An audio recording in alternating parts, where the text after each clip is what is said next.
ایک باغ میں ایک دیوانہ سا اونٹ داخل ہو گیا۔ اگر کوئی بھی آدمی اس باغ میں داخل ہوتا تو وہ اونٹ اس کے پیچھے پڑ جاتا۔ لوگ اس دیوانے اونٹ کی وجہ سے کافی پریشان تھے کہ آخر کیا کیا جائے۔ وہ لوگ سرکار دو عالم حضرت محمد مصطفیٰ صلی اللہ علیہ وآلہ وسلم کی بارگاہ رسالت میں حاضر ہوئے اور عرض کرنے لگے، یا رسول اللہ صلی اللہ علیہ وآلہ وسلم، ایک دیوانہ اونٹ باغ میں داخل ہو گیا ہے۔ اب کوئی بھی شخص باغ میں داخل نہیں ہو سکتا۔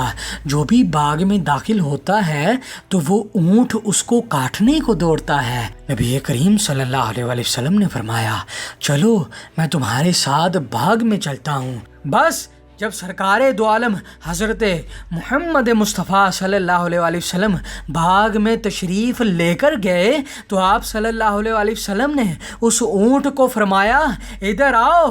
بس جب اونٹ نے نبی کریم صلی اللہ علیہ وآلہ وسلم کا چہرہ مبارک دیکھا اور دیکھا کہ آپ صلی اللہ علیہ وآلہ وسلم اس کو بلا رہے ہیں تو وہ بھاگتا ہوا آیا اور اپنا سر نبی کریم صلی اللہ علیہ وآلہ وسلم کے قدموں میں رکھ دیا۔ نبی پاک صلی اللہ علیہ وآلہ وسلم نے اس کو نکیل ڈال کر اس اونٹ کو اس کے مالک کے حوالے کر دیا اور اونٹ آرام سے چلا گیا۔